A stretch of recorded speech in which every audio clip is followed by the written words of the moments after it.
Hello, today I'm going to talk to you about academic integrity in an online course.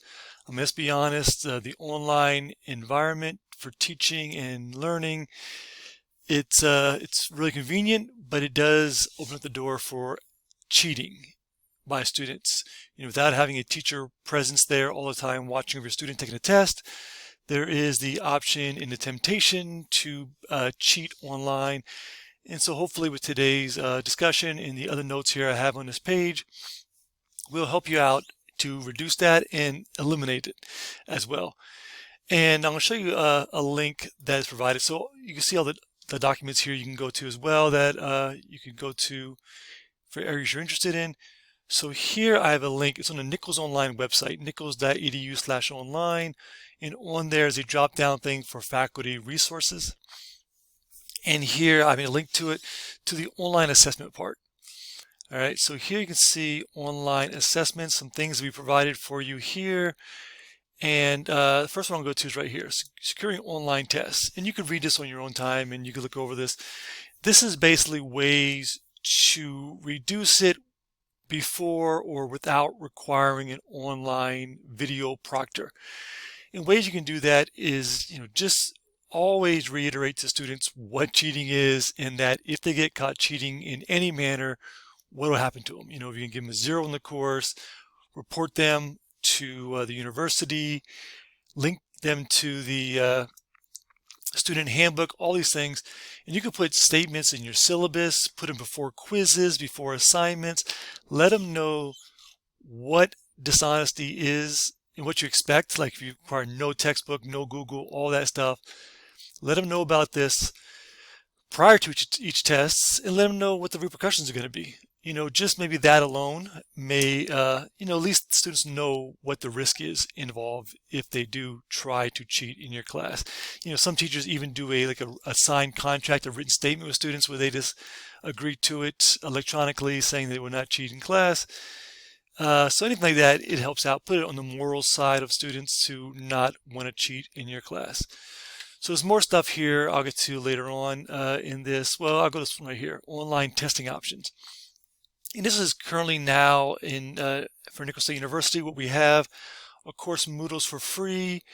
If you have a student, maybe one student or so wants to do a makeup test, you could Zoom with them or do a video chat with them while they take the test. I did that before last semester for makeups. So you can Moodle, that's for free. We have the Respondus lockdown browser and monitor. And so we have that for another year now through the CARES Act money. And so the benefits of Respondus is that it's free, to be honest. So what that does, the lockdown browser basically is you can set up in Moodle where you require a student to take a test using that browser. So they can't open up other tabs, other things Google. That being said, they could be on their phone or laptop, another device in the room.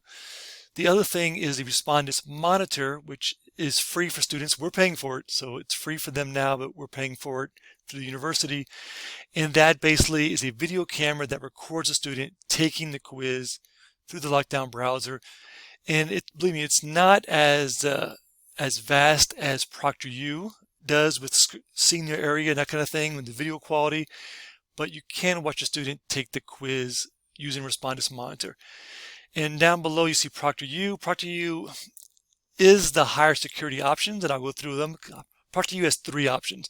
Well, Respondus really has 1. It's just the computer recording them taking the quiz the whole time. So yes, a student would need a camera for these options. So Proctoru has Record Plus, Review Plus, and Live Plus. So Record Plus is pretty much just like Respondus Monitor. It videos the student using AI taking the test. Proctoru and both Respondus will flag whenever a student is doing things that cause concern, maybe looking away, being on the phone, not being in the frame. All these things, Respondus Monitor and Record Plus Proctoru will do this.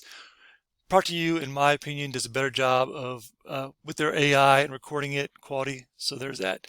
The other things that Proctoru has is Review Plus, which has it's a live proctor who sets them up. So a live proctor will be there and review their video later on.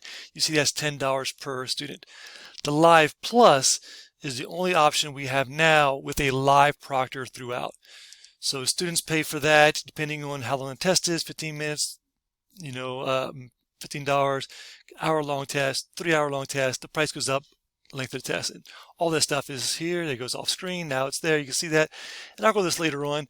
But right now, Respondus is free, and Proctoru on the Review Plus and Record Plus, we have codes for students to use, and I'll show you that later on. We'll get to that, of how a student can request a code, so it'll be free for students as well if you use that for your class. All right, so back to assessments. So here's our course. I'm gonna just show you quickly, because there's all kind of links out there on how to create a Moodle quiz. So I'm going to go here. It's off screen right now, but it's add an activity or resource. And this may look different to you because we just upgraded to different version of Moodle. And so here you can see the different options. I'm going to go overlay to turn it in. Right now, I'm going to do a quiz. I'm going to do it real quick because I know a lot of you used this before. So I'm going to do test quiz. And look, in here in the body, you could cut and paste statements about, do not cheat. I'm just putting do not cheat. But obviously, cut and paste something more elaborate from your syllabus, whatever, saying you are allowed to not use your notes, not use your another website, whatever you want, you could put there in that body of text. All right, timing. Another things you can do is, for minutes wise, you can make it, just figure out what it will take. If you're teaching for a while, you know how long it takes a student normally to complete a quiz without going to Google, without cheating. Sometimes for multiple choice true-false questions, you may do about 45 seconds per question. If you have discussion, think about how long it takes to do discussion questions. You may even do a little sample one yourself to see how long things take, because you don't want to give them more time than they need, because that does open the door for cheating. So I'm putting 10 minutes just to put it there for this thing. All right. Grade, other things here. I'm going to go through review options. Let me do question behavior. So question behavior, shuffle within questions. Always do yes for that. You could shuffle things like that. Layout. So layout, let's say you have a 20 question quiz on here. So you could have it where it goes every question per page. You could have all 20 on page, the whole thing, every one. You could do 3 per page, whatever you want. The idea is that if it's all on one page, they can do a screen grab, take a picture of it, send it to their friends, all kind of things. But yes, all these things, there's a way students can cheat, I guess, by making them less per page. It makes it more difficult for them to cheat with things. Review options, you can do this. I usually don't do anything until after the quiz is closed. Because once again, if you have a quiz open for maybe 3 days, and one student finishes it early, they can go in and see all the feedback, all the correct answers, give it to a classmate, then the classmate knows all the answers. So usually I wait till after the quiz is closed, and if a student needs a makeup test, I give them like an entirely different makeup test. That makes this usually more difficult. All right, so what else on here? Okay, so Safe Exam Browser. This is something new we got recently as well with the upgrade. And I haven't tested it out yet, and to be honest, I probably wouldn't use it for the first year until Respondus is gone, because it's kind of what it is. It's where a student has to download a certain thing, and they could use the Safe Exam Browser to take their quiz. Now, if you want to mess around with it, you can mess around with it. I was going to today, but didn't get around to it. You can see there's options here you can configure manually, which I tried earlier. A lot of different options for this, but the end result is a student has to download a browser for this. So that's Safe Exam. Sorry for not knowing more about it, but it's relatively new and I'm not planning on using it. All right, extra restrictions. I've did this before in the past as well. Like in the past, sometimes I required a password for students. Sometimes a makeup test. Like for example, let's say I give a test and I have 20 students in class, 15 did it, and then 1 needed a makeup test because they had a really valid excuse. So I would give it open for them, and I give them a password, so that way that one student who emailed me would get the password. So in case like 4 of the students try to sneak in and do this makeup test, they would not be able to without the password. All right, I'm going to save and display just to do this. Even though it's a dumb test, it's not a real test.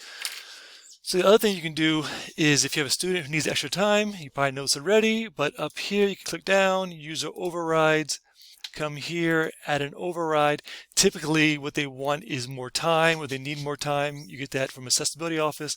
So I'll come here, search the person's name. Right now it's known in class. Type the name up, their email up here, there. Click on it, and you can change the time of the quiz to double the time, whatever they require.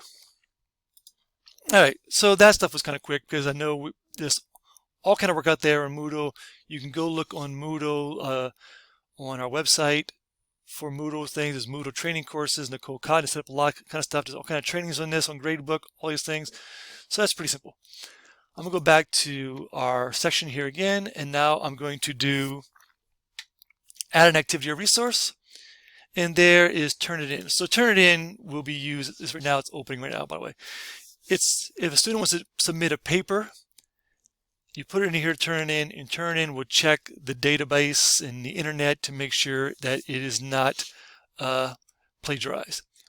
All right, so now I'm going to go back to the things that you can do. And by the way, links on here for turn it in as well. You can see right here, turn in information, all kind of stuff, tips for online testing. So all these things, thumb through it. There's a quiz at the end of this thing later on. You could probably pass the quiz by going through this 15-minute recording. But Proctoru and Respondus. So remember before, we have a document here as well comparing Proctoru and Respondus.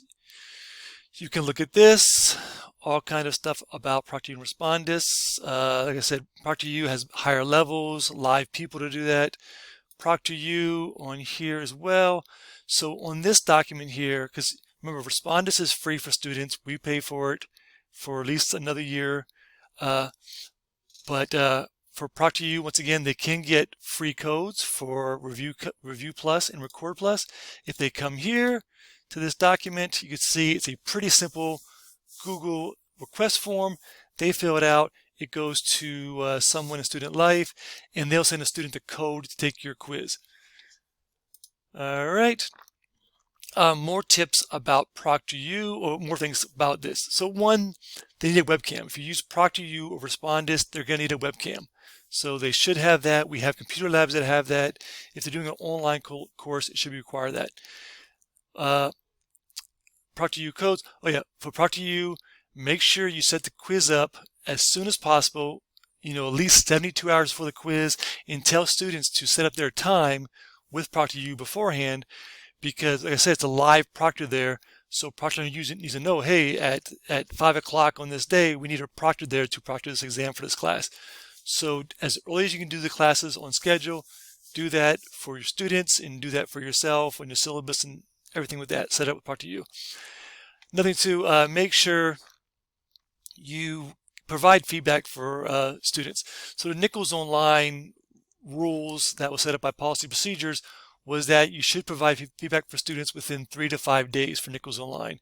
Now I know these classes are not Nichols Online for everybody. You may be doing a whole 16-week course, but obviously we know the importance of giving prompt feedback for students so they know what they got wrong and how they can improve things in the future. So I would say, with that being said, I'm using a 15-minute. By the way, I'm recording this using Screencast-O-Matic in the free versions, even though we have paid versions. So I have a minute left to do this, so 15 minutes is the limit. But I just want to reiterate, so if you go to nichols.edu/online, this is the Nichols Online webpage, but what we have here under resources is faculty resources, and it has stuff here for you: best practices, online assessments, faculty development, open source materials. So different things for you to learn about. Accessibility is important for all kind of classes. So use that, and online assessments are for this one. So anyway, with that being said, there's your resources. Here's the stuff for the class.